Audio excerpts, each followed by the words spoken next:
Hello दोस्तों, स्वागत है आप सभी का एक और नई वीडियो में। आज मैं आप सभी के लिए एक बार फिर से लेके आ गया हूँ सब्सक्राइबर्स की भेजी हुई कुछ बेहद ही खौफनाक सच्ची कहानियाँ लेकर। अगर आप मेरे चैनल पर नए हो तो इसे सब्सक्राइब करना बिल्कुल ना भूलें, क्योंकि मैं आपके लिए ऐसी स्टोरीज लेकर आता रहता हूँ। इसी के साथ अब हम बढ़ते हैं आज की अपनी फर्स्ट स्टोरी की तरफ। लखनऊ गोंडा हाईवे के पास एक गांव के बाहर हाईवे के बगल में पीपल के पेड़ के नीचे मैं हमेशा की तरह आज भी खड़ा हूँ। आसपास की दुकानों पर हर रोज की तरह आज भी सब लोग अपने अपने काम में लगे हुए हैं। तभी अचानक बरसात शुरू हो गई। आसपास के सब लोग बारिश से बचने के लिए टीन शेड के नीचे चले गए। मैं वहीं बारिश में ही खड़ा रहा, पर बारिश में खड़ा होने के बावजूद भी मैं भीग नहीं रहा था। तभी किसी ने मेरे कंधे पर हाथ रखा। विजय, तुम आज भी यहीं खड़े हो? हर बार जब बारिश शुरू होने वाली होती है तो तुम यहीं आकर खड़े हो जाते हो। जब भी मैं पूछती हूँ तो हर बार तुम टाल देते हो। आखिर हम दोनों ही एक दूसरे के दर्द को समझ सकते हैं, क्योंकि हम एक जैसे हैं। दिव्या, तुम आखिर क्या बताऊं कि मुझे इस बारिश को देखकर क्या महसूस होता है। ना चाहते हुए भी मैं यहाँ खिंचा चला आता हूँ। कभी कभी तो लगता है काश उस दिन घर से ही ना निकला होता तो आज इस हालत में ना होता। विजय, आज तो बता दो कि तुम्हारे साथ ऐसा क्या हादसा हुआ जिसकी वजह से तुम आज भी इस जगह से जुड़े हुए हो। ठीक है, अगर जानना ही चाहती हो तो सुनो। मैं जब भी बुआ जी के घर यानी यहाँ पर आता था तो कुछ दिन रहकर घूम फिर कर फिर वापस जाता था। हर बार की तरह इस बार भी मैं दादी के साथ बुआ जी के घर आया था। मुझे क्या मालूम था कि इस बार यहाँ पर सब कुछ बदल जाएगा।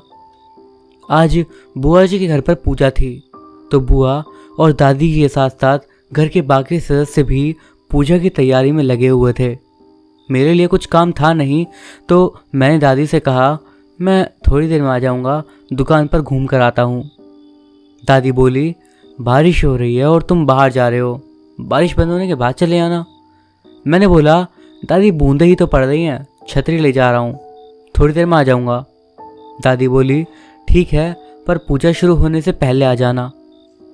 ठीक है दादी, बोलकर मैं घर से निकल गया। घर से निकलकर मैं अभी थोड़ी दूर ही आया था कि बारिश तेज हो गई। उस समय मुझे घर लौट जाना चाहिए था, लेकिन पता नहीं मेरी कैसी जिद थी जो मुझे आगे बढ़ने को कह रही थी। मैं गांव से निकलकर बाहर सड़क पर आ गया और इससे पहले मैं आगे जा पाता मेरा छाता मुड़ गया और मैं छाता सही करने लगा। मुझे ध्यान ही नहीं रहा कि मैं सड़क पर ही खड़ा हूँ कि तभी कहीं से एक कार आई और उसने मुझे टक्कर मार दी।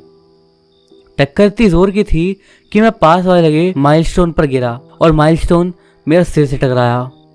इसके बाद क्या हुआ मुझे कुछ नहीं पता। मुझे जब होश आया तो मैं यहीं पर था। मैंने देखा रोज की तरह ही सब लोगों का आना जाना हो रहा था। पता नहीं क्यों पर कोई मेरी तरफ ध्यान नहीं दे रहा था। मैंने सोचा कोई ध्यान दे ना दे, फर्क किसे पड़ता है। उठकर मैं अपने घर की तरफ चल दिया। घर पहुंचा तो देखा कि बहुत भीड़ हो रही थी। मैं सबके बीच से होता हुआ घर के अंदर चला गया और फिर भी किसी ने मुझ पर ध्यान नहीं दिया। अंदर जाकर देखता हूं तो वहां पर पापा भी आए हुए थे। मैंने उनसे पूछा, आप कब आए और यहाँ इतनी भीड़ क्यों है? पापा कुछ बोले ही नहीं, मानो उन्हें मेरी बात सुनाई ही ना दे रही हो। तब तक माँ के रोने की आवाज़ मेरे कानों में पड़ी। मैं भागकर माँ के पास पहुंचा। माँ, आप रो क्यों रही हैं?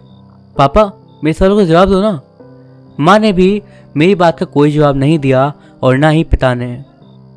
एक एक करके मैं सभी लोगों के पास गया बात करने के लिए, लेकिन कोई भी ना तो मेरी बात सुन रहा था और ना ही मेरी तरफ देख रहा था। मुझे तो कुछ समझ में भी नहीं आ रहा था कि मेरे साथ क्या हो रहा है और मेरी बात कोई सुन क्यों नहीं रहा। थक हार कर मैं एक तरफ बैठ गया। जो भी पापा से मिलने आ रहा था पापा को बस यही समझा रहा था कि राघव जी की हिम्मत रखिए। विजय की इतनी कम उम्र थी, हम सबको छोड़कर चला गया वो। बहुत दुख की बात है, पर भगवान के आगे हम सब बेबस हैं। मैं बार बार सभी को यही समझा रहा था कि मैं बिल्कुल ठीक हूँ और यही हूँ। आप लोग मुझे सुन क्यों नहीं रहे हो? तकरीबन 1 घंटे बाद बाहर से किसी ने आकर फूफा जी को बताया कि बॉडी पोस्टमार्टम से आ गई है। फूफा जी पापा के पास आए और पापा को अपने साथ लेकर बाहर चले गए। माँ भी रोते हुए बाहर की तरफ दौड़ी। मैं भी माँ के पीछे पीछे बाहर आ गया और बाहर आकर मैंने देखा तो सब लोग किसी के मृत शरीर के पास बैठकर रोए जा रहे थे। दादी बार बार बस एक बात कह रही थी, एक बार मुझे मेरे बच्चे का चेहरा दिखा दो। बुआ जी खुद ही बहुत रो रही थी और फिर भी दादी को संभाल रही थी। थोड़ी देर बाद लाश का चेहरा खोला गया, पर उसे देखते ही मैं स्तब्ध रह गया।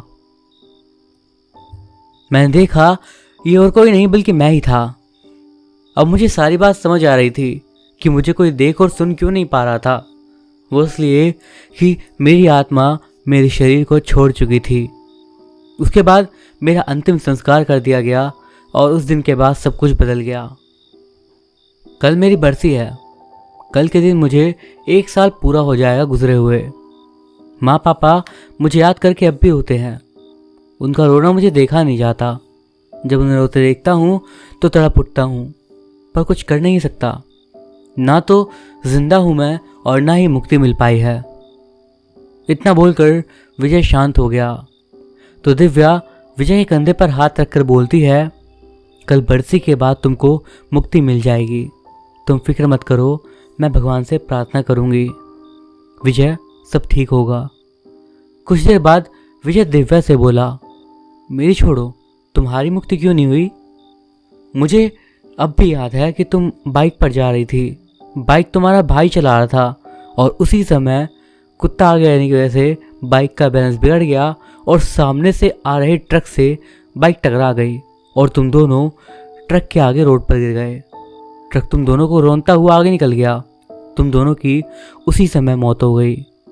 जब ये हादसा हुआ मैं यहीं पर था। तुम्हारे भाई को तुरंत मुक्ति मिल गई थी, पर तुम अब भी यहीं हो। दिव्या बोली, शायद मेरी मुक्ति का समय अभी नहीं आया है। दिव्या यह कह ही रही थी कि तभी एक चमकदार रोशनी उसके ऊपर पड़ने लगी और वो हवा में कुछ फीट ऊपर उड़ गई। मुझे 6 महीने से जिस दिन का इंतज़ार था वो समय आ गया विजय।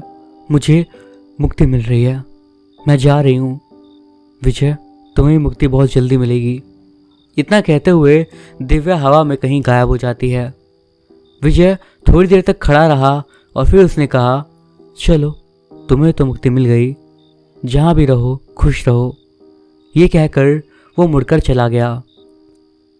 अगले दिन विजय के घर पर सारा परिवार एकत्रित था बरसी के लिए। बरसी का सारा काम विधिवत हो गया था। अब बारी थी पीपल पर जल देने की। विजय के पिता जल देने जा ही रहे थे कि आज फिर बारिश शुरू हो गई।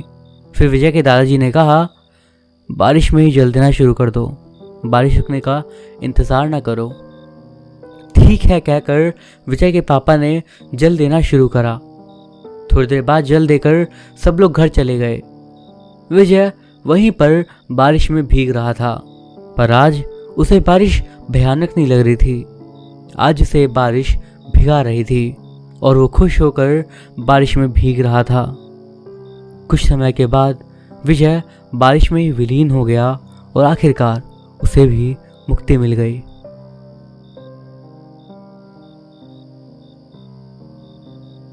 जिंदगी में कई बार कुछ ऐसा घटित हो जाता है जो कि जीवन का मतलब ही बदल देता है। ये घटना इसी बात को दर्शाती है। वैसे तो भगवान ने धरती पर मानव, जानवर, भूत प्रेत, जिन्नात आदि की रचना करी है, लेकिन जो किसी भी भगवान को सच्चे दिल से मानता है, ये सारी बुरी शक्तियां भी इंसान का कुछ नहीं बिगाड़ सकती। मनदीप का कॉलेज में आज आखिरी दिन है। उसने बीए फाइनल कर लिया है। वो और उसके दोस्त एक होटल में पार्टी अरेंज करते हैं। पार्टी में गगन रेखा, दीपक और सरिता शामिल है। पार्टी के बाद ये सब घूमने का प्लान करते हैं। टैक्सी का हॉर्न सुनाई देता है। मनदीप दौड़कर सबको बुलाता है। अरे यार चलो, गेट के पास टैक्सी आ गई है। सभी दौड़कर अपना सामान टैक्सी के छत पर रखते हैं और टैक्सी में बैठ जाते हैं। सभी काफी खुश हैं। अरे भाइयों, आज तो खूब मौज करेंगे, 5 दिन फुल एंजॉय, गगन बोलता है। अरे टैक्सी वाले भाई, कोई अच्छा सा गाना चला दो ना, हनी सिंह का, दीपक बोलता है। सभी गाना गुनगुनाते हैं। कुछ देर बाद रेखा गाना बंद करवाती है। अरे यार, गाने तो सब लोग अपने मोबाइल में सुनते ही हो। आज मैं तुम लोगों को अपने गांव में हो रहे एक अंधविश्वास के बारे में कुछ बताती हूँ। सभी एक ही आवाज़ में बोलते हैं, हाँ हाँ बताओ ना। वो कहती है, गांव वाले से एक सच्ची घटना बताते हैं। ये एक डरावनी कहानी है, इसीलिए तुम लोग डरना मत। सभी उसका मजाक उड़ाते हैं। अरे यार, आजकल इन कहानी से डर नहीं लगता। सभी जोर से बोलते हैं, सुनाओ। मेरे गांव का नाम है जरूमुट। आज से करीब 20 साल पहले मेरे गांव में एक गरीब किसान रहता था। उसका एक हाथ घास काटते समय कट गया था एक हादसे में। वो अपने बीवी और 2 बच्चों के साथ एक कच्चे मकान में रहता था। हाथ कटने के कारण अब वो इतना नहीं कमा सकता था कि वो अपने परिवार का पेट भी भर सके। ऊपर से उसने करीब 25,000 का कर्जा अपने जमींदार से ले रखा था। जमींदार बहुत ही गुस्से वाला इंसान था। वो अब उसके साथ मारपीट भी करने लगा था। एक दिन किसान ने घर के पास पीपल के पेड़ पर फांसी लगा ली। उसका पड़ोसी रामू उसकी बीवी पर शुरू से गलत नजर रखता था। किसान के नहीं होने पर वो हर रोज उसकी बीवी को तंग करने लगा। एक रात उसने शराब के नशे में मीना के साथ बलात्कार किया और उसके बच्चों के साथ भी मारपीट करी। मीना ये सब बर्दाश्त न कर सकी और उसी रात उसने अपनी चुन्नी से फांसी लगा ली। बच्चे ये सब देखकर रात को ही कहीं निकल गए।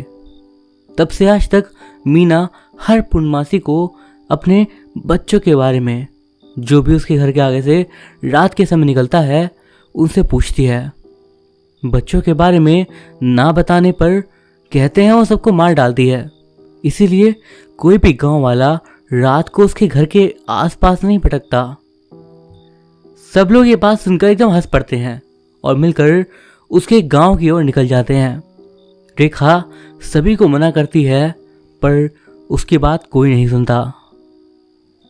सभी के मन में रोमांच था कि आज तो हम इस कहानी की सच्चाई का पर्दाफाश करके रहेंगे। परंतु दीपक थोड़ा डरा हुआ था क्योंकि वो बचपन से दादी से भूतों की कहानियां सुनता आ रहा था। अरे भाई, मुझे यहीं पर उतार दो, मैं उस जगह पर नहीं जाऊंगा। मुझे बचपन से इन सब चीज़ों से डर लगता है, दीपक बोलता है। अरे साले, तू बहुत डरपोक है, हम भी तो तेरे साथ है ना। अगर ऐसा कुछ होता तो गाँव खाली ना हो जाता। ये रेखा की बच्ची भी हमारे सामने नहीं होती।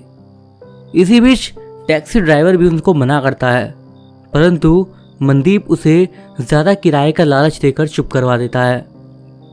चूंकि अभी गांव 70 किलोमीटर दूर था, इसीलिए सभी लोग एक होटल में रुक जाते हैं। आज रात यहीं रुकते हैं, वैसे भी इसकी फटी हुई है। इतना कहकर मनदीप जोर से हंसता है। तभी सभी लोग होटल में डिनर करते हैं और सो जाते हैं। रात को 12 बजे रेखा को एक आवाज आती है। रेखा, जल्दी आओ मेरे पास, मुझे ताज़ा खून पीना है। एक तेज चीख सुनाई पड़ती है जिससे रेखा डर जाती है। वो अपने कमरे से बाहर देखती है तो उसे एक परछाई दिखाई पड़ती है जिसका चेहरा खून से लथपथ है। आंखें लाल हैं, बाल लंबे हैं, नाखून खून से रंगे हुए हैं, गर्दन मुड़ी हुई है और वो ऐसी लग रही थी जैसे कई सालों से प्यासी हो। रेखा तुरंत ही अपनी माँ को दिया ताबीज़ उसे दिखाती है, जिससे वो परछाई तुरंत गायब हो जाती है। वो जिसको मजाक समझ रही थी वो आज उसके सामने थी। सुबह हो चुकी थी उसने रात की बात सभी को बताई। अरे यार रेखा, चाय नहीं पिलानी है अपने घर तो मत पिला।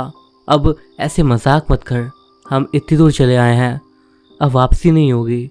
सारा मूड खराब कर दिया तूने, मनदीप बोलता है। फिर सभी लोग टैक्सी में बैठ जाते हैं। सभी लोग उदास थे, पर मनदीप मन ही मन खुश था। कुछ देर के बाद रेखा का गांव आ जाता है।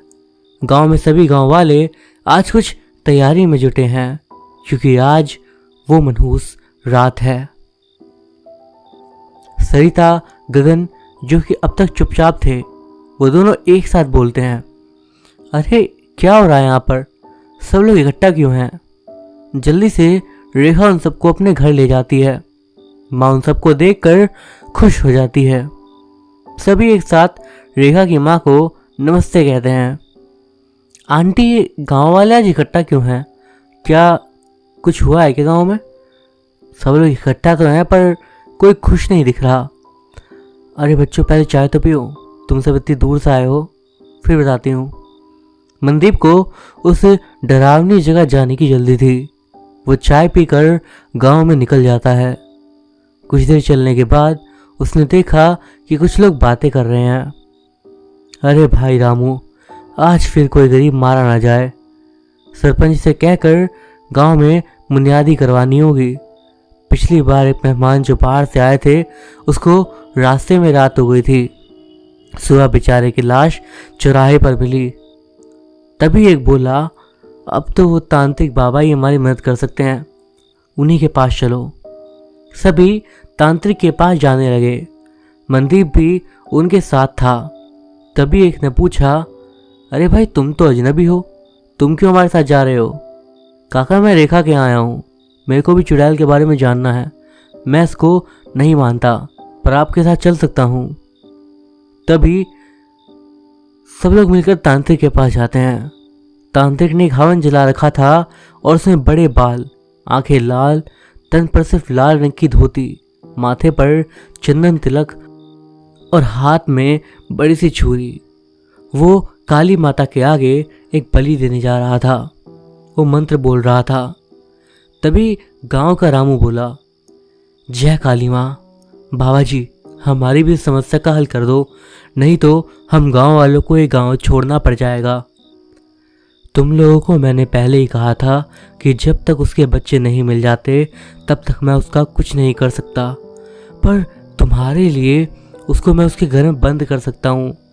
पर दिक्कत एक है, किसी एक को मेरे साथ रहना होगा। ये बात सुनकर सभी चुप हो जाते हैं, पर मनदीप तांत्रिक के साथ जाने को तैयार हो जाता है। तांत्रिक कहता है, इस काम में तुम्हारी जान भी जा सकती है। आखिर वो रात आ गई जिसका सबको इंतजार था। उस रात आसमान में बादल गरज रहे थे। तेज हवाओं के साथ हल्की बूंदाबांदी हो रही थी। मनदीप एक कंबल ओढ़कर तांत्रिक के गुफा की तरफ जा रहा था।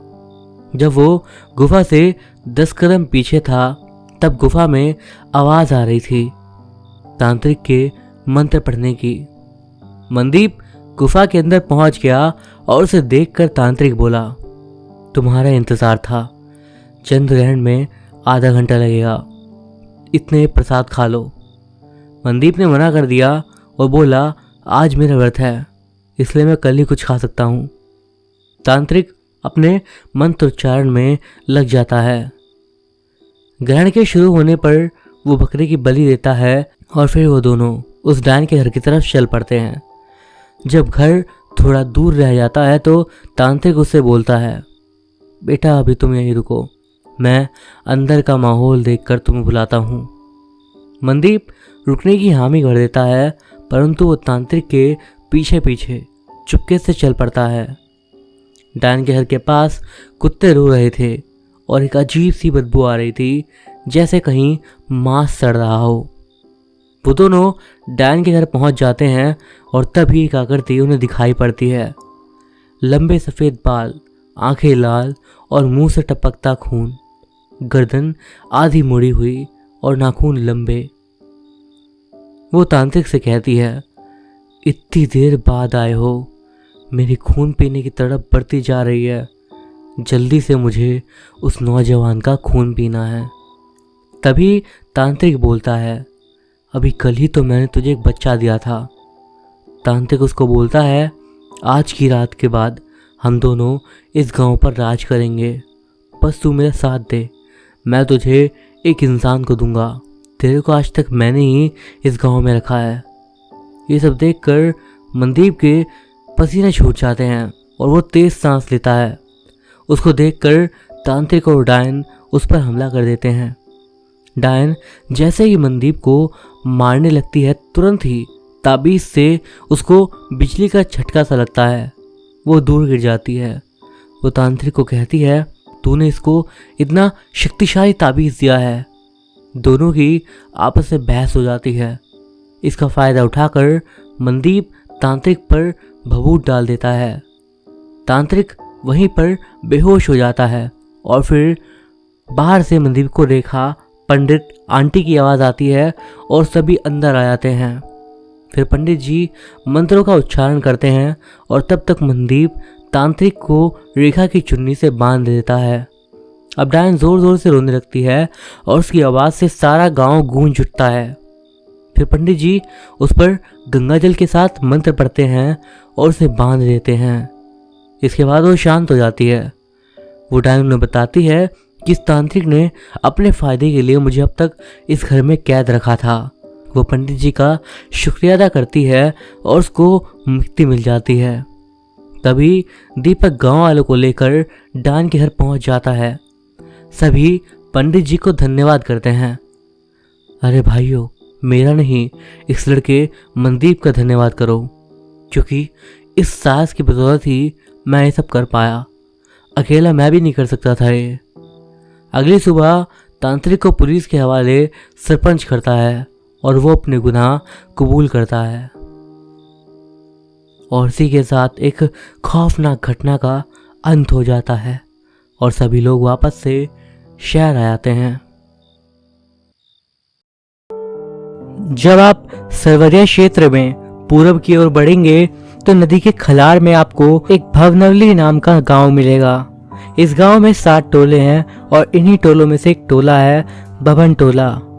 आसपास के टोल वाले इन्हें भवनवती भी कहकर पुकारते हैं, क्योंकि इस टोले पर बसे 22 से 24 घरों में से 18 से 20 ब्राह्मणों के हैं। इस टोले से लगभग 200 मीटर की दूरी पर गंडक बहती है।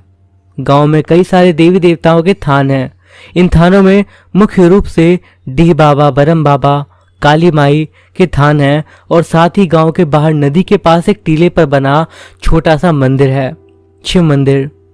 अगर कभी आप किसी सुरम्य पर्वतीय क्षेत्र का दर्शन किए हो और उसकी खूबसूरती के कायल हो और उसके बाद मैदानी भाग के इस छोटे से टोले रूपी गांव में जाने का मौका मिल जाए तो हर हालत में यहाँ का सुरमय वातावरण, गवई सादगीपूर्ण परिवेश आपको मंत्रमुग्ध कर देगा और आपके मुख से बस बरबस ही निकलेगा। इस भौतिक संसार में अगर कोई अविस्मरणीय मनोहार स्थल है तो बस यही है। एक बार की बात है, एक विदेशी पर्यटक दल घूमते घामते इस गांव के पास आ पहुंचा। उस दल को यह ग्रामीण परिवेश, प्राकृतिक सौंदर्य इतना पसंद आया कि वे लोग महीनों तक यहीं रहे। गांव वालों ने भी उनकी बहुत ज्यादा आवभगत करी। इस दल में नैन्सी नाम की एक लड़की भी थी। वो लड़की बहुत ही ज्यादा सुंदर थी। जो भी उसे देखता बस देखता ही रह जाता। नैन्सी बहुत शर्मीले स्वभाव की थी और यहाँ तक कि अपने पर्यटक दल के सदस्यों के साथ भी बातें करते समय अपनी आंखें नीचे रखती थी। नैन्सी की खूबसूरती में उसके दैनिक कार्य 4 चांद लगा देते थे। वो प्रतिदिन समय से जागने के बाद नहा धोकर मंदिर जाती थी और गांव के कुछ किशोरों, बच्चों, महिलाओं आदि को मंदिर के प्रांगण में इकट्ठा कर योग आदि के साथ ही अंग्रेजी बोलना भी सिखाती थी। दरअसल नैन्सी को भारतीय संस्कृति से गहरा लगाव था और वो जर्मनी के किसी विश्वविद्यालय से संस्कृत की पढ़ाई भी कर रही थी। नैन्सी को कई सारी भाषाएं आती थी। वो फर्राटेदार और तत्समी हिंदी बोलती थी। कभी कभी नैन्सी गांव की महिलाओं को इकट्ठा कर उन्हें विभिन्न प्रकार की कलाओं में पारंगत करने की कोशिश करती थी। इन महीनों में गांव वालों की चहेती बन गई थी वो नैन्सी। उसके अपनेपन ने पूरे गांव वालों को अपना बना लिया था। रामू काका तो गांव वालों के सामने उसकी भूरी भूरी प्रशंसा करते थे और सीना तान कर कहते थे कि अगर नैन्सी के माता पिता हाँ करेंगे तो वो अपने बेटे सूरज का ब्याह नैन्सी से करना पसंद करेंगे, भले ही इसके लिए उनका अपना समाज साथ ना दे। गांव में आने के बाद अगर नैन्सी ने सबसे अधिक किसी के साथ समय बिताया था तो वो था सूरज। नैन्सी कभी कभी सूरज के साथ खेतों की तरफ भी निकल जाया करती थी और उसके साथ मेड़ पर बैठकर गन्ने खाती थी, बहुत सारी बातें करती और हिरनी की तरह बाद में गांव में लौट आती। कभी कभी जब सूरज गाय बैलों को नहलाने के लिए नदी पर जाता तो नैन्सी भी उसके साथ जाती और मवेशियों को नहलाने में उसकी हेल्प करती। पुआल का लूड़ा बनाकर गाय बैलों के शरीर पर मलती और गाय बछड़ों को दुलारती और किसी गाय का पगा पकड़े कोई विदेशी गीत गुनगुनाते हुए सूरज के साथ लौट आती। कभी कभी किसी बात को लेकर नैन्सी और सूरज लड़ भी जाते, पर यह तकरार ज्यादा देर तक नहीं रहती। कहीं न कहीं सूरज और नैन्सी के दिल के किसी कोने में प्रेम अंगड़ाई लेने लगा था, पर वे दोनों ही इससे अनजान थे। विधि का लिखंत कहे या प्रकृति का कोई खेल, लगभग 2-3 महीने के बाद जब ये विदेशी पर्यटक दल उस गांव से विदा लेने लगा तो नैन्सी ने अपने आप को गांव वालों के दिल के इतने करीब पाया कि गांव वालों की जिद के आगे वो नतमस्तक हो गई और अपने साथियों के साथ ना जाकर कुछ दिन और गांव वालों के साथ रहने का उसने मन बना लिया। नैन्सी ने जैसे ही उस गांव में कुछ दिन रुकने की बात कही, सारे गांव वाले बहुत खुश हो गए और मन ही मन उसकी जय जयकार करने लगे। रामू काका तो इतने खुश थे कि उनकी आंखों के आंसू बहुत चाहने के बाद भी आंखों में रहना उचित नहीं समझे और आंखें भी अब उनको विदा करना ठीक नहीं समझी। लोग कुछ समझ पाते इससे पहले ही रामू काका दौड़कर नैन्सी को बाहों में भर लिए और अपनी बेटी की विदाई करने वाले बाबुल की तरह आरे मेरी बेटी कहकर आहकने लगे। नैन्सी भी अपने आप को रोक न सकी और उनसे लिपटकर आंसू बहाने लगी। नैन्सी ने रमेशर काका के घर के सभी कामों में हाथ बटाने के साथ ही गांव वालों को सिखलाना पढ़ाना जारी रखा। धीरे धीरे 10-11 महीने बीत गए और अब नैन्सी पूरी तरीके से गांव की लड़की के रूप में बदल चुकी थी। इन 10-11 महीनों के बीच नैन्सी ने गांव के किशोरों और युवाओं को इतना प्रेरित करा था, इतना उत्साहित करा था कि गांव के लगभग अधिकांश पुरुष जो 10वीं और 12वीं पास थे वो अपनी मेहनत के बल पर सरकारी नौकरियों में चुन लिए गए। रामू काका का बेटा सूरज भी एनडीए की परीक्षा उत्तीर्ण कर प्रशिक्षण के लिए पुणे आ गया। अब गांव की तस्वीर एकदम बदल सी गई थी। पहले जगहों की सरलता, सुंदरता और संपन्नता ठंड से कांपती एक चिड़ै की तरह पंख को सिकोड़े हुए थी, वही सरलता, सुंदरता और संपन्नता अब नैन्सी रूपी घाम के लगने से अपना पंख पसार कर उड़ने लगी थी। सूरज की ट्रेनिंग होते ही वो गांव वापस आ गया। उसकी पोस्टिंग एक सेना अधिकारी के रूप में हो चुकी थी। वो 10-15 दिन की छुट्टी बिताने के बाद ज्वाइन करने वाला था। इन 10-15 दिनों के समय ने पूरी तरह से करवट लिया। नैन्सी के ये बताते ही कि वो अनाथ है, उसका इस दुनिया में कोई नहीं है। रामू काका ने स्नेहित हृदय से उसके सर पर हाथ रखा और अपने बेटे सूरज से कहा कि हे बेटा, मेरी एक ही इच्छा है कि तू नैन्सी को अपना ले। सूरज ने रामू काका के हाँ में हाँ मिलाई पर कहा कि बाबूजी, ज्वाइन करने के बाद मैं पहली छुट्टी में गांव आते ही नैन्सी से शादी कर लूंगा। कहते हैं कि आदमी एक खिलौना है, खिलौना उस शक्ति का जो अपने मनोरंजन के लिए अपने हिसाब से आदमी के साथ खेलती है। इस खेल में आदमी का बस नहीं चलता, उसे तो बस एक कठपुतली की तरह उस शक्ति के इशारों पर नाचना पड़ता है। वो शक्ति जिसके अदृश्य होकर भी दृश्य होने का भान है, वो कभी कभी कुछ ऐसे खेल कर जाती है कि खिलौना टूटकर बिखर जाता है या उसकी दृश्यता अदृश्यता में बदल जाती है। जी हाँ, एक पर्यटक बनने से पहले ही उस शक्ति ने कुछ ऐसा ही खेल खेला था नैन्सी के साथ। ऐसा खेल जो नैन्सी के जीवन में ऐसा भूचाल ला दिया कि वो सदा सदा के लिए अदृश्यता में दृश्य हो गई। हुआ यह था कि सूरज सीमा पर आतंकी गतिविधियों का शिकार हो गया था और उसकी लाश भी शायद आतंकवादी उठाकर ले गए थे। सेना के कई जवान अधिकारी गायब हो गए थे और 15-20 दिन तक ढूंढने के बाद भी जब उनका अता पता नहीं चला तो सेना ने मान लिया कि वो आतंक की भेंट चढ़ गए। नैन्सी, वही नैन्सी जो पहले एक हिरनी की तरह घूमती रहती थी, सब में खुशियां बांटती थी, अब एक मूर्ति बनकर रह गई थी। खाना पीना सब कुछ छोड़ दिया था उसने। गांव वालों ने रामू काका ने उसे बहुत समझाया, पर सब कुछ समझकर भी वो एक नासमझ बनी रही। सूनी आंखों से वो राह निहारती रही, गांव के बाहर पागलों की तरह घूमती रही। एक दिन पता नहीं उसे क्या सूझा कि उसने सरकार को पत्र लिखा, जिसमें उसने लिखा था कि सूरज जिंदा है, वो मरा नहीं है। फिर से अभियान चलाकर उसकी नई सिरे से खोज की जाए, वो जरूर मिलेगा। पर सरकार ने उस पत्र पर कोई कार्रवाई नहीं करी, क्योंकि वो भी पूरी तरह से मान चुकी थी कि सूरज शहीद हो चुका है। अब नैन्सी के पास खुद कुछ करने के सिवाय कोई चारा नहीं था।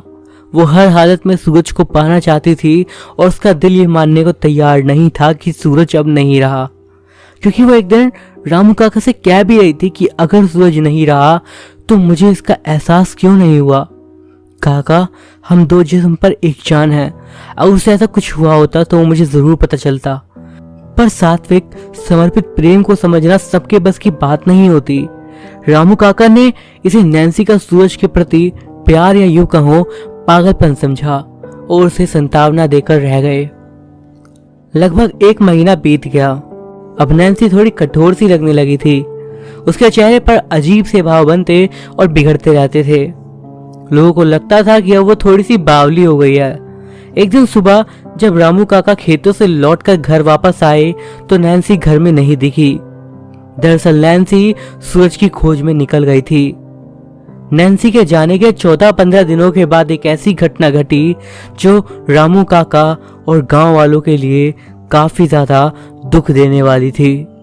इस घटना ने पूरे गांव को स्तब्ध कर दिया था, पर पूरे गांव वाले क्या, जो भी इस घटना को सुनता नैन्सी के कारनामे के आगे नतमस्तक हो जाता।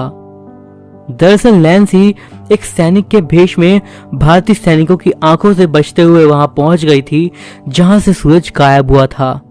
उस जगह पर पहुंचकर नैन्सी ने गोली चलाते हुए दुश्मन सेना के खेमे में भूचाल ही नहीं लाया, अपितु कितनों को मार गिराया और भारतीय सेना कुछ समझ पाती इससे पहले ही दुश्मन सेना की एक गोली उसके शरीर में लग गई।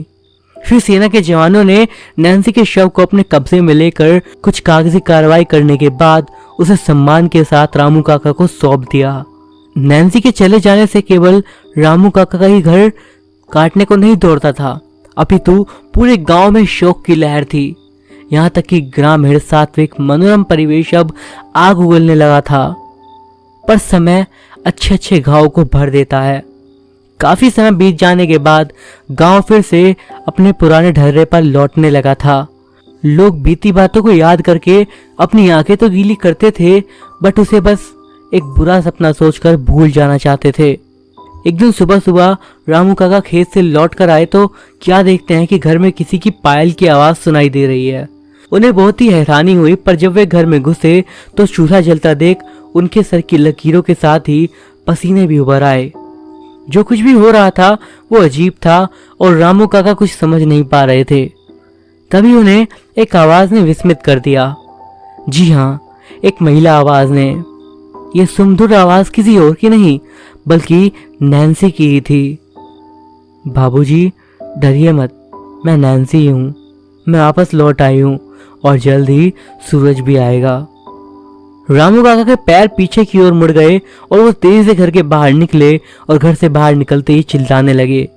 उनकी चिल्लाहट सुनकर गांव के काफी लोग इकट्ठा हो गए और फिर उन लोगों ने पूछा तो घर की ओर इशारा करते हुए कांपती आवाज में उन्होंने कहा, वो लौट आई है। गांव के कुछ लोगों ने हिम्मत करके घर में प्रवेश किया कि आखिर कौन लौट आई है। ऐसा क्या हुआ कि रामू काका एकदम से सहम गए हैं। जब गांव वालों ने घर के अंदर प्रवेश किया तो उन्हें भी किसी की पायल की आवाज सुनाई देने के साथ ही बहुत कुछ ऐसा दिखा, महसूस हुआ, जिससे उन्हें भी नैन्सी के लौट आने पर भरोसा हो गया। पर फिर भी वो मानने को तैयार नहीं थे, क्योंकि नैन्सी तो मर गई थी, वो कैसे आ सकती थी। अजीब स्थिति थी। फिर कुछ लोगों ने हिम्मत करके नैन्सी को आवाज लगाई, पर अब तो पायल की आवाज भी गायब हो गई थी। फिर क्या था, कुछ लोगों ने रामू काका का पूरा घर छान मारा, बट कहीं पर भी नैन्सी नहीं मिली। अब तो गांव वाले भी पूरी तरह से डर गए थे। तो क्या नैन्सी की आत्मा? खैर, उस दिन गांव वालों ने दोपहर में मंदिर पर इकट्ठा होकर इस पर चर्चा करनी शुरू करी। आखिर अगर नैन्सी की आत्मा वापस आ गई है तो अब क्या करना चाहिए? कहीं ऐसा ना हो कि वो हम गांव वालों को परेशान करे। गांव के बड़े बुढ़े अभी यही सोच ही रहे थे कि तभी एक हल्की सी आंधी उठी। कोई कुछ समझ पाता उससे पहले ही मंदिर का बड़ा घंटा अपने आप बजने लगा। सब लोग सहम कर बैठ गए और कोई कुछ समझ नहीं पा रहा था।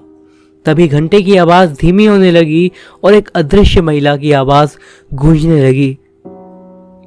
हाँ, मैं नैन्सी हूँ। मैं वापस लौट आई हूँ और जब तक सूरज को लाकर रामू काका को सौंप नहीं देती मैं यहाँ से नहीं जाऊंगी।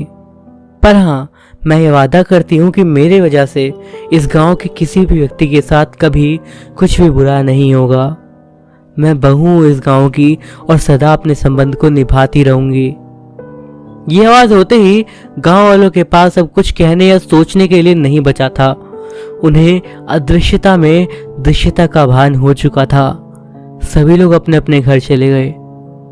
अगले दिन से प्रतिदिन सुबह सुबह एक अदृश्य आत्मा गांव में घूम घूम कर लोगों को सजग करती नजर आने लगी। उसके होने का एहसास तो सबको हो रहा था, पर उसकी अदृश्यता एक अबूझ पहेली बनी हुई थी।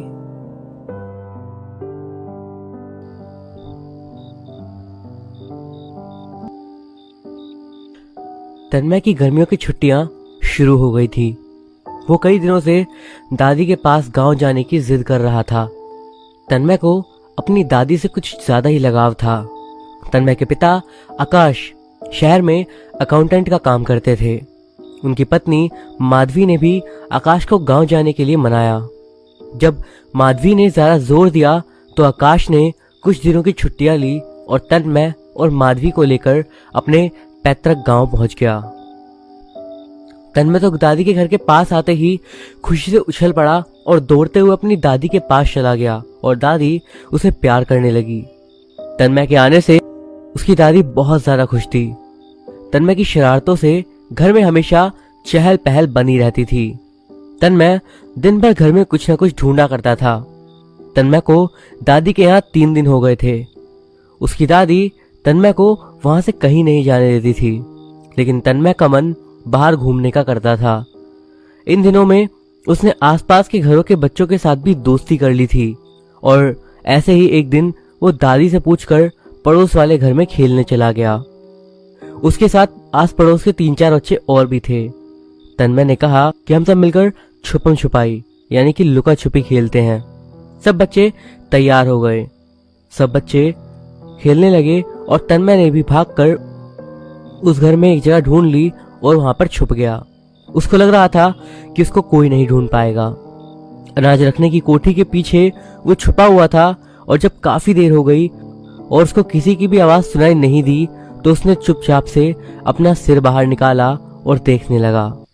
अचानक से उसकी नाक में जलने की स्मेल आई और तब उसने देखा कि एक काला बच्चा उसी की ओर लगातार टकटकी लगाए देख रहा था। उसने तन्मय को कहा, कोई नहीं है, सब चले गए। मैंने तुम्हें ढूंढा है, मैं जीत गया। तन्मय ने उसको कहा, तुम कौन हो? तुम तो हमारे साथ नहीं खेल रहे थे, तुम कहाँ रहते हो?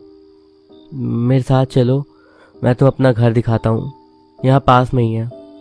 तन्मय ने मना कर दिया और तभी उसके साथ खेलने वाले बच्चे आ गए और तन्मय दौड़कर उनके पास चला गया और तन्मय ने उनको बताया कि वो खुद बाहर आया है, उसको कोई ढूंढ नहीं पाया और वो जीत गया है और उसको किसी दूसरे काले बच्चे ने उसे देखा। उन लोगों में से किसी ने उसे नहीं ढूंढा।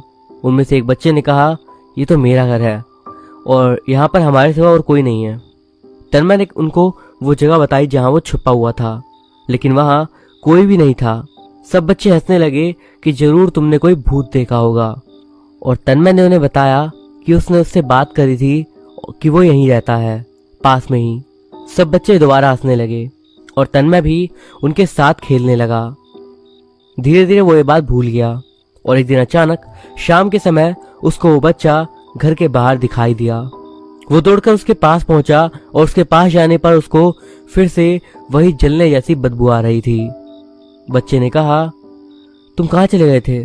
सबने मेरा बहुत मजाक उड़ाया, वो कह रहे थे तुम भूत हो। चलो बताओ जल्दी कौन हो तुम? उसने कहा कि उसका नाम कालू है और वो बोला कि चलो आज मैं तुम्हें अपना घर दिखाता हूँ। उस बच्चे ने तन्मय की आंखों में आंखें गड़ा कर कहा। तन्मय किसी बुत की तरह उसके पीछे पीछे चलता गया। उधर तन्मय के दोस्तों ने तन्मय के पिता आकाश को बताया कि तन्मय पता नहीं कहाँ छुप गया है और मिल ही नहीं रहा।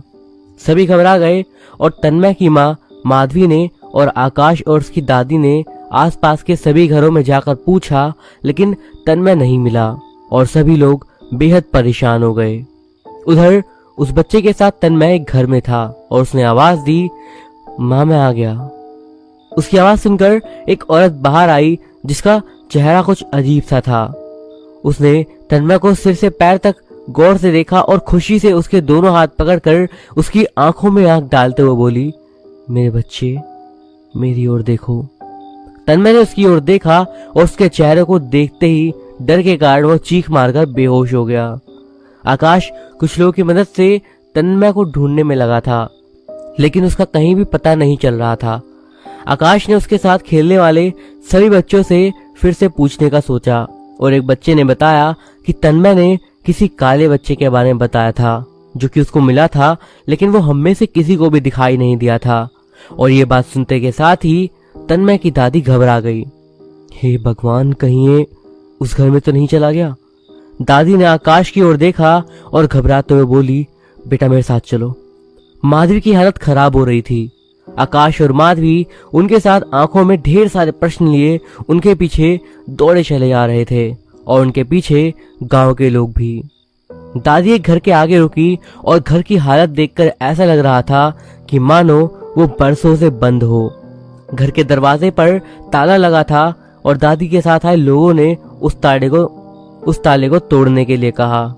दरवाजा खोलने पर जैसे ही सब अंदर पहुंचे, अजीब सी गंध वहां पर फैली हुई थी। घर के अंदर जली हुई सी बदबू ने उनका स्वागत किया और घर काफी बुरी अवस्था में था और जला हुआ था। घर के फर्श के सामने ही तन्मय बेहोश पड़ा था, जिसको देखकर माधवी धड़ाम से गिर गई। आकाश ने तन्मय को उठाया और दादी ने माधवी को संभाला। तन्मय को लेकर वो लोग डॉक्टर के पास गए और तन्मय को बहुत तेज फीवर था। डॉक्टर ने आकाश को बताया कि घबराने की कोई बात नहीं है और वो ठीक है। डॉक्टर ने आकाश को दवाइयां लेने के लिए भेज दिया। माधवी को कुछ समझ नहीं आ रहा था। स्थिति कुछ सामान्य हुई तो उसने आकाश से पूछा, ये सब कैसे हुआ? तन्मय उस जले हुए घर में अचानक कैसे पहुंच गया, जबकि घर बाहर से बंद था? कुछ तो बात है जो कि तुम छुपा रहे हो। आकाश ने अपनी माँ की ओर देखा और कहा, आज शायद बताना ही होगा माँ, मुझे मत रोकना आज। आकाश ने माधवी की ओर मुड़कर बोलना शुरू करा, कुछ 15 साल पहले की बात है। मेरी तुमसे शादी नहीं हुई थी तब। सिल्लू हमारे यहाँ काम करता था, शराबी था और हमेशा पिताजी से पैसे मांगता रहता था। उसकी पत्नी राधा एक भली औरत थी, लेकिन सिल्लू उसको शराब पीकर हमेशा मारता था। एक दिन नशे की हालत में उसने राधा को बहुत पीटा और राधा उस समय पेट से थी। वो ये सब सहन नहीं कर पाई और बेहोश हो गई। सिल्लू घबरा गया और उसके होश उड़ गए। वो पिताजी के पास आया और मदद की गुहार करने लगा। पिताजी उस समय बहुत गुस्से में थे। उसकी आदत से वो अच्छी तरह वाकिफ थे और उन्होंने उसे मना कर दिया। नशे की हालत में वो लौट रहा था कि रास्ते में कहीं गड्ढे में वो गिर गया और उसके बाद वहीं पड़ा रहा और उसे काफी समय तक किसी ने नहीं देखा और वो उसी के अंदर मर गया। मैं उस समय खेत से लौट रहा था और मैंने पिताजी को सिल्लू के बारे में बताया और पिताजी को जब लोगों ने बताया कि राधा की हालत खराब है तो हमने उसका इलाज करवाया और उसने एक बच्चे को जन्म दिया। बच्चा जन्म से ही बहुत काला सा था, इसीलिए सब लोगों ने उसका नाम कालू रख दिया और जब सब कुछ ठीक हो गया तो हमने उसे अपने यहाँ पर काम पर रख लिया। राधा हमेशा चुपचाप रहती थी। फिर मैं पढ़ने के लिए शहर आ गया और उसके बाद माँ ने एक दिन उसको बातों बातों में बता दिया कि उस दिन सिल्लू बहुत नशे में था और तुम्हारे इलाज के लिए पैसे मांगने आया था और पिताजी ने मना कर दिया। और उस दिन राधा ने होनी को यही मंजूर था मालकिन कहकर बात खत्म कर दी। लेकिन उस दिन के बाद उसके व्यवहार में काफी परिवर्तन आ गया। वो सबसे काफी ज्यादा घुल मिल गई और पिताजी का बहुत ध्यान रखने लग गई थी। लेकिन एक दिन वो हादसा हुआ। पिताजी एक रात खेतों से लौट रहे थे। ठीक उसी गड्ढे में पिताजी की लाश मिली जहां गिरकर सीलू की मौत हुई थी।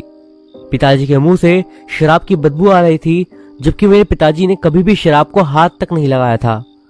हमने एक बुरी घटना समझकर इसको भुला दिया था। और एक रात माँ ने उसके कमरे में से आवाज आती सुनी और जब जाकर देखा तो राधा को देखकर वो डर गई, क्योंकि वो अपने कमरे में तंत्र मंत्र कर रही थी। बाल खुले हुए थे उसके और साक्षात वो काली लग रही थी और उसका काला बच्चा लेटा हुआ था। माँ दौड़कर कुछ लोगों को बुलाकर लाई और लोगों ने उसको पकड़कर बाहर निकाला। तब सच्चाई पता चली कि वो अपने बच्चे की बलि देना चाहती थी और पति की मौत का जिम्मेदार हमें ही समझ रही थी। जब गांव वालों ने ज्यादा पूछा तो उसने बताया कि पिताजी को उसने ही मारा था और वो अपना बदला लेकर रहेगी। गांव वालों ने उसे पुलिस को सौंप दिया, लेकिन उसी रात वो पता नहीं कैसे थाने से बाहर आ गई और बहुत समय तक उसका पता नहीं चला। गांव वालों का कहना है कि कभी कभी वो शमशान में अपने बच्चे के साथ नजर आती थी और फिर एक दिन उसकी और उसकी बच्चे की जली हुई लाश इस घर में मिली और तब गांव वालों ने इस घर पर ताला लगा दिया था और तब से उधर कोई नहीं जाता था। बस यही है वो कहानी, कहकर आकाश चुप हो गया और माधवी ने आसमान की ओर हाथ जोड़कर कहा, भगवान का धन्यवाद, हमारा तन में बच गया। इतना सब कुछ हो गया और तुमने मुझे बताया भी नहीं। अब हम यहाँ पे नहीं रहेंगे, अब डरने की जरूरत नहीं है। हमने अनुष्ठान कराकर उस घर को हमेशा के लिए उस डायन से मुक्त करा दिया और वो डायन अब इस गांव में कुछ नहीं कर सकेगी। आकाश ने माधवी को भरोसा दिलाया। तन्मय को होश आ गया। अचानक दादी खुशी से चिल्लाई। तन्मय ने आंखें खोली और अपनी दादी से कहा, क्या हुआ दादी, आप रो क्यों रही हो? कुछ नहीं बाबू, कुछ नहीं हुआ, दादी ने अपने आंसू पोंछते हुए कहा। माधवी और आकाश तन्मय की ओर देखकर कुछ बोलना ही चाहते थे कि अचानक से वातावरण में जलने की तेज गंध आई और सब चुप होकर नाक पर हाथ रखने लगे। और तभी तन्मय ने दरवाजे की ओर देखते हुए सन्नाटे को खत्म किया। कालू, तुम यहां?